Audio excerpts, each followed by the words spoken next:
Welcome to Canada's most irreverent talk show. This is the Andrew Lawton Show, brought to you by True North.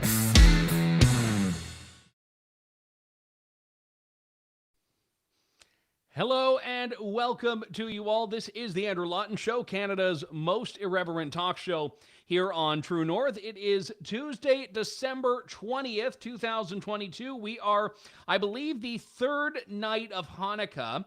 I might be the fourth night. I apologize for not checking that moments before the show. I think it's night 3 of Hanukkah.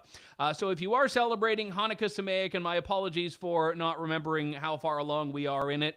We are also T-minus 5 days to Christmas. That one I know very well. If you are celebrating Christmas, I hope you are getting ready. Some of you might even be braving the malls right now as you listen to the show, and I say Godspeed and God be with you, if that is the case.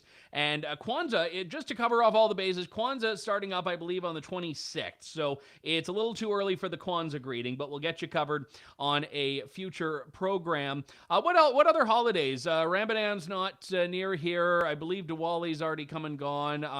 You have to be diverse these days. You can't wish people, this is why you just do happy holidays as a catch-all, but then everyone who celebrates Christmas thinks you're taking the Christmas out of the Christmas season, which I don't necessarily want to do. I'm told I am being sinophobic by not referencing that the Lunar New Year is coming soon. And to be honest, I have no idea when the Lunar New Year is. I assume the moon will tell us when it is ready, but a happy Lunar New Year to all of you. This is what happens when, one of my colleagues is saying I'm a racist for not knowing that. So I've been called far worse by far more people. So this is why you just can't do everything. This is why, the left has it right. We just have to wish sort of a woke secular solstice and and that's it. But you can't have any joy.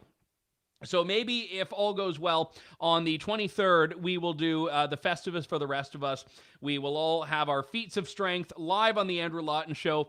Just don't put tinsel on the Festivus pole. And if you have no idea what I'm talking about, you need to brush up on your 1990s pop culture and go and binge watch Seinfeld over the holidays.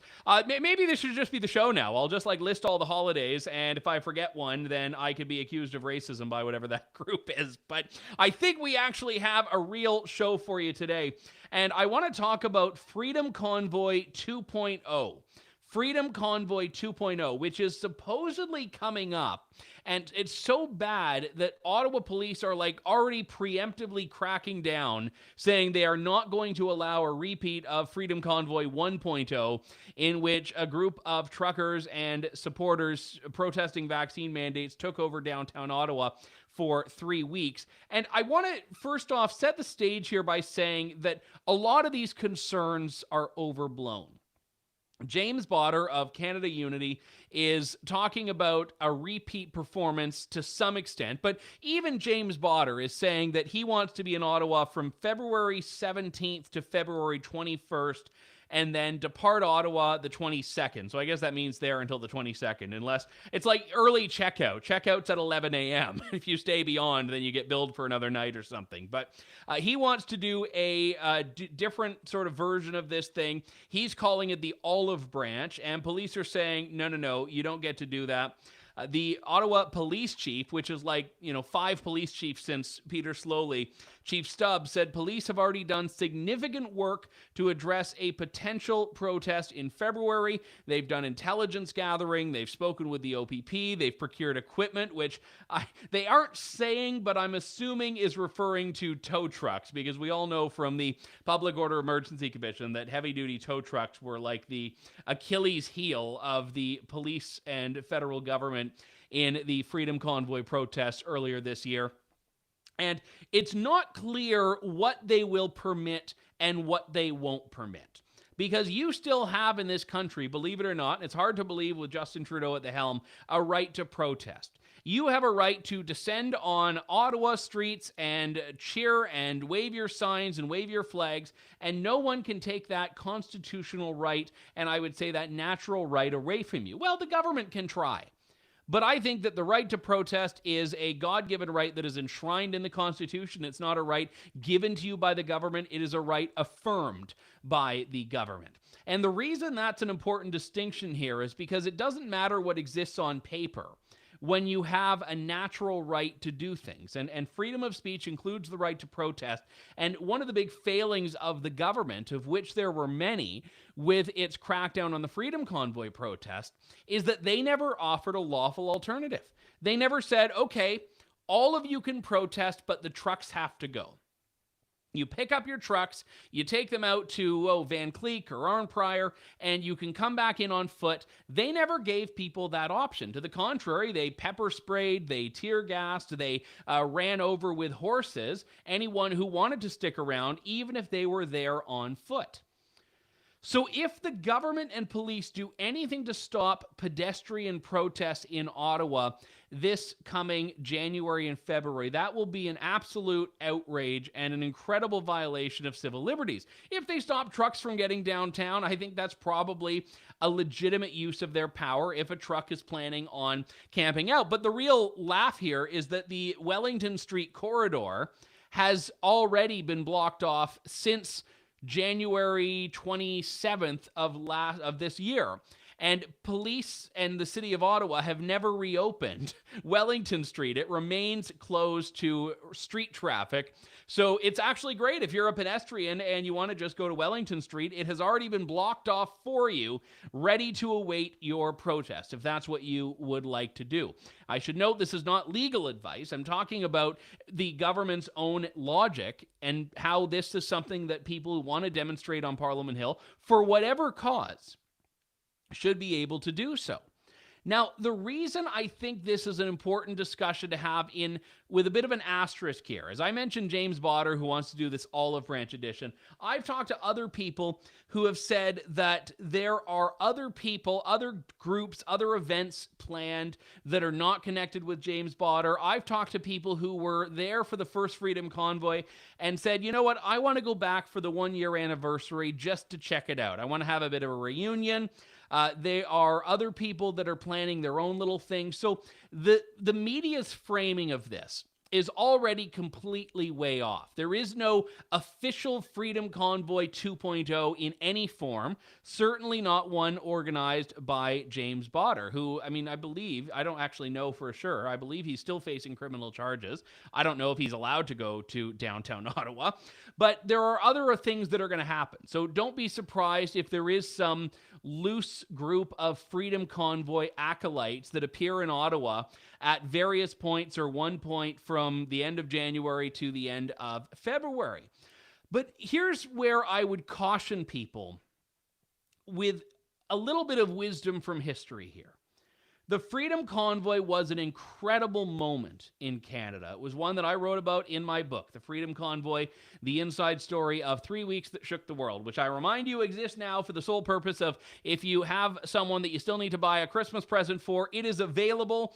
And I believe on Amazon, you can get like next day shipping depending on where in the country you are. So you can get it for your freedom-loving uncle, or you can just get it as a gag gift for your freedom-hating uncle. But it's really, you should just get it for anyone and everyone. But this was a momentous episode in Canada.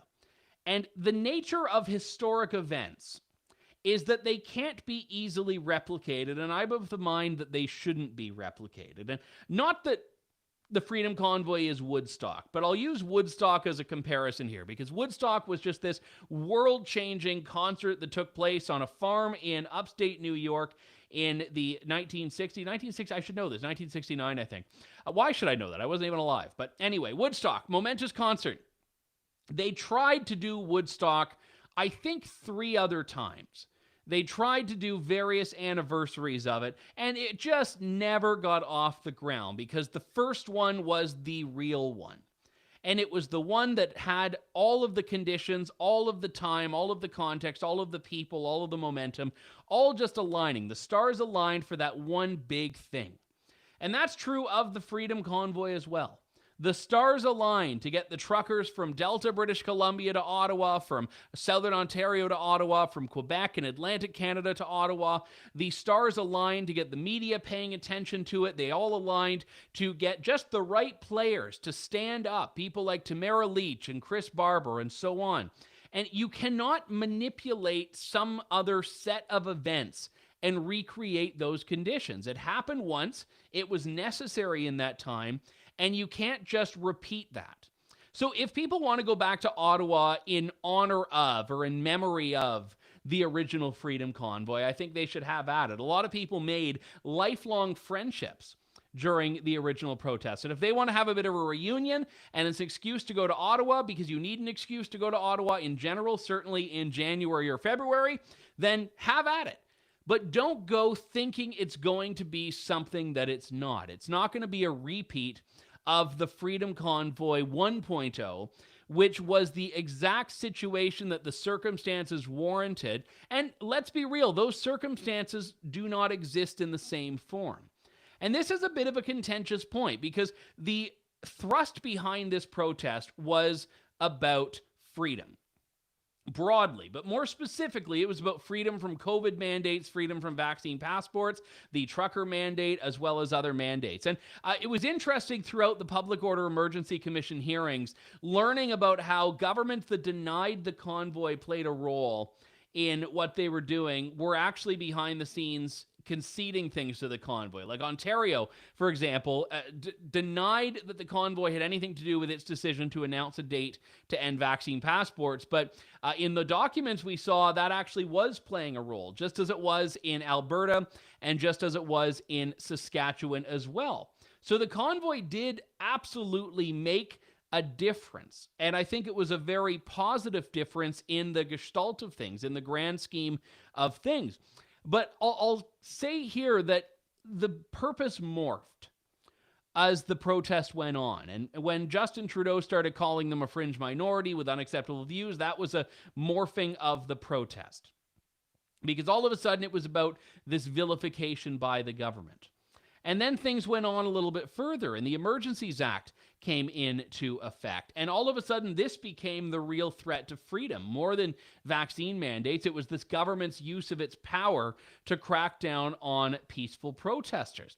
And I'll show you how gaslighting unfolds from this government. This is a clip of Justin Trudeau, the Prime Minister of Canada, last week defending the right to protest and assemble and have different views.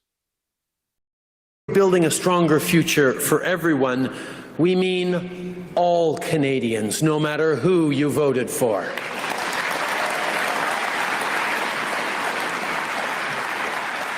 Let us always remember, Conservative Canadians are not our enemies, they're our neighbours, our uncles and cousins, and our co-workers. We need to listen to them.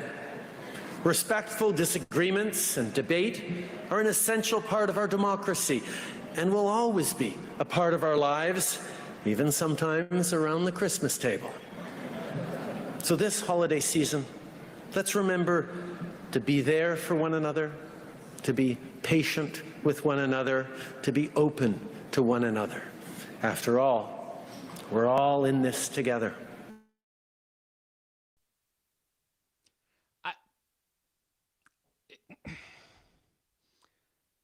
Okay.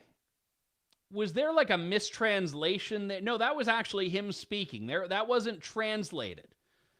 We're all in this together. We all need to listen to each other. Our political opponents are not the enemy. Is he doing like a comedy? Is this comedy? Is this sketch comedy? Was this Saturday Night Live? Has he forgotten everything about... I mean, it was bad enough when Justin Trudeau said under oath, oh, I never called the unvaccinated names. And we're like, well, we have the clip of you doing it. But now he comes out and we get, oh, yeah, we all have to be patient. And even if we disagree, that's all fine. That's all hunky-dory. It's how do we get from fringe minority with unacceptable beliefs to kumbaya? Like... This is gaslighting 101. And of course, a lot of Canadians will go along with this and, oh, he's so thoughtful. He's so sweet. He's reaching across the aisle, not like those evil partisan conservatives under Pierre Poilievre. But this is what we are dealing with. And this is why, again, that broader message of freedom, of accountability, of truth is still alive. But I stress that I don't think the convoy is the vehicle, pardon the pun, that is going to be as powerful in any subsequent form as it was the first time around. That's all. It's not an indictment, not a condemnation. It's more of a prediction. But I do want to walk back a part of that because I think the convoy movement which is larger than the convoy protest, has been incredibly influential. It has made, as I said earlier, lifelong friendships. It's also created various groups and networks and communities across this country, some of which have decided to pay it forward. One in particular I learned about very recently in Oshawa, Ontario, a group of people, Communities for Freedom. They met during the convoy. They looked around and saw that their community, Oshawa, needed to rebuild, and they wanted to help this process along. So they did what we should be welcoming in the holiday season. They planned a little gift giveaway to homeless people, to the needy, where they were going to give them food and toiletries and clothing and just various necessities at a weekend event. They called it Christmas Stockings for the Homeless. Nothing political, nothing about the convoy or anything remarkably controversial. And the City of Oshawa's bylaw officers descended on them early on and said, you can't do this. If you go around the park giving out these free things, you're going to be in violation of a bylaw. So the organizer, Ashley Wickett, said, all right, well, what we'll do is we'll just stay outside of the park. I'll hand out stuff from my car, and that way we're not getting into anyone's way. The city sent her another letter and said, well, no, if you do this, you're going to be in violation of the highway vending bylaw. And I'm convinced that if she said I was going to do it on her own front lawn, she would have been told she was violating the Ashley Wickett front lawn bylaw. I think at a certain point, the city of Oshawa just decided they didn't want anyone helping the homeless on their watch, so they decided they were going to get involved. And I heard from Ashley this morning, the City of Oshawa was there and actually gave her a ticket for $250 for that nonsensical highway vending bylaw. And she wasn't vending anything, by the way. She was giving out things to the homeless. Here's a little clip of the bylaw enforcement officers circulating their giveaway here, courtesy of our friends at Rebel News.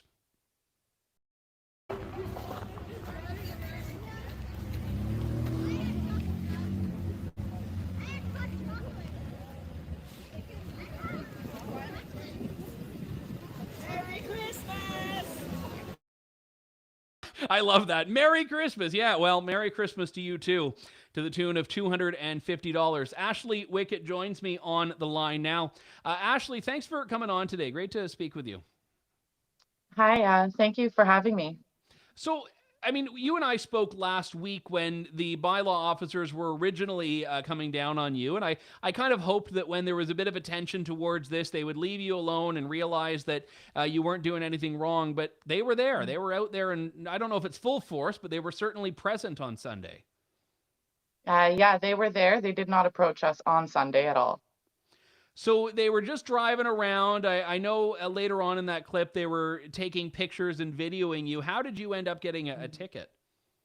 I received the ticket through email this morning. So they could have walked up to you on Sunday and handed this to you, and instead they emailed it to you. I don't even know if that's I don't know if that's legal, but they could have gone Sunday and they didn't. They emailed you this morning. Yeah, absolutely. They could have came up to me. So did they say anything? Did they give you a message attached as your holiday greeting from the City of Oshawa? I'm curious. This delivery method I find insane. All they said in the email was attached is the ticket due to your event on Sunday, and that's it. Wow. What was it, just for people that didn't follow True North's coverage or follow this on social media, what is it you were actually doing on the weekend? Yeah, we just went out. We had lunch, sandwiches, some orange juice, and some treats. We also had a whole bunch of donations, underwear, socks, and whatnot, what you'd usually put in a stocking. And we just wanted to go out and hand out to the homeless and less fortunate. And did you have many of the people there that were coming, that were receiving these things and were appreciative of them? Yes, absolutely. So how many people did you interact with that were homeless or needy on the weekend? I would say around 50 people. So in some sense, it's good that the city didn't stop it from happening, that you were allowed to proceed. But still, I find it egregious that you were punished for doing this. Yeah, absolutely. And I have to say something. Before I showed up, there was actually another group, a church, that was handing things out from their vehicle there before our group was there. And they weren't affiliated with you or anything? No, no.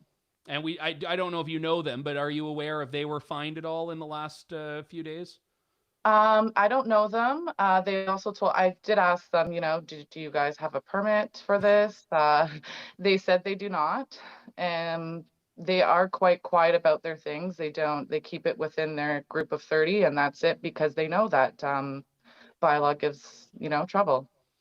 I emailed the head of bylaw enforcement a few times in the last few days, and they've not given a single response. They haven't said why it is that they believe this is a problem. They wouldn't even confirm that they had issued the ticket to you, although you did send a picture, and I take it at face value there.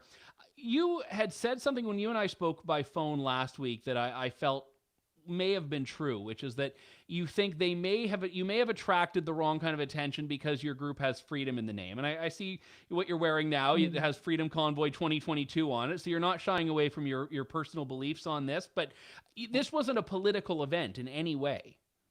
No, it was not. I have support from people in the freedom movement. I have support from people that aren't in the freedom movement, and we can all come together and rebuild the community. Actually, one of my friends was out there about an hour earlier. He does have flags on his vehicle, and he was approached by 2 bylaw officers saying he may not do this, which is funny because he was just parked alone doing nothing. So now the Canadian flag is like the universal symbol of we don't want anything to do with you to some of these people. And I was reading, because I actually know, I've been to Oshawa, but usually it's been on the 401 driving through, so I haven't spent much time there. And a few people mentioned to me something that I didn't know, which is that the mayor of Oshawa supposedly has an experience with homelessness himself, and he's been a motivational speaker, and he's overcome this. And you would assume that in a city like that, of all places, there would be a semblance of compassion for people like you that are out doing this work, but that just didn't exist. And I don't know for a fact, but have you heard from anyone on council who's sympathetic, or from the mayor's office that's sympathetic with this, or has it just been from bylaw that you've heard? I haven't heard from anybody else yet. Unfortunately, it's just been bylaw. That's crazy. And I know you did this because you wanted to help people, not to make a point, but are you fighting this ticket? Are you paying the ticket? I'll be fighting the ticket. And have you had any, are you doing this on your own? Have you had any legal assistance? As of right now, no. But I'm glad you are fighting it, though, because I think a lot of $250 is a lot of money to a lot of families. I don't want to deny that, but a lot of people would just pay it to make it go away. And I think when you do that, you give the city license to do this sort of stuff over and over again. Yes, exactly. Yeah. So, I won't be bullied into, just paying. And also, again, like I said, there was another group there that were doing through the vehicle. We parked in a parking lot and we walked everything over.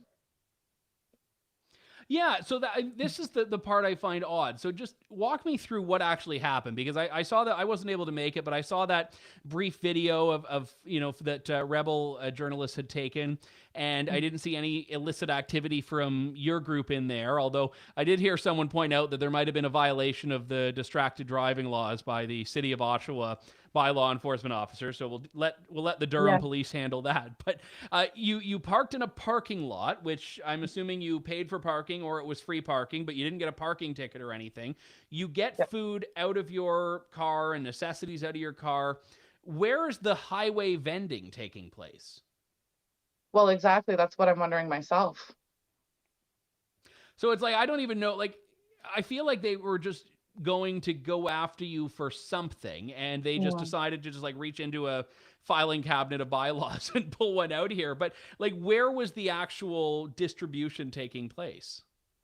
Yeah, that's what I would like to know myself. I mean, we took the more difficult route and decided, okay, we won't do it out of back of the trunk. We'll just grab as many things as we can in our hands and just physically hand them out. And where did you do the distribution?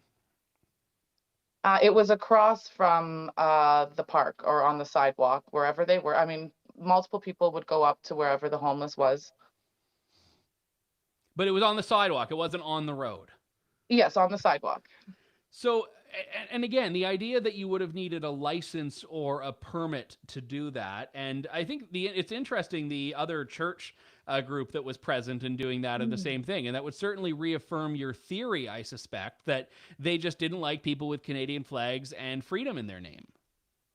Yeah, exactly. It almost confirmed it for me.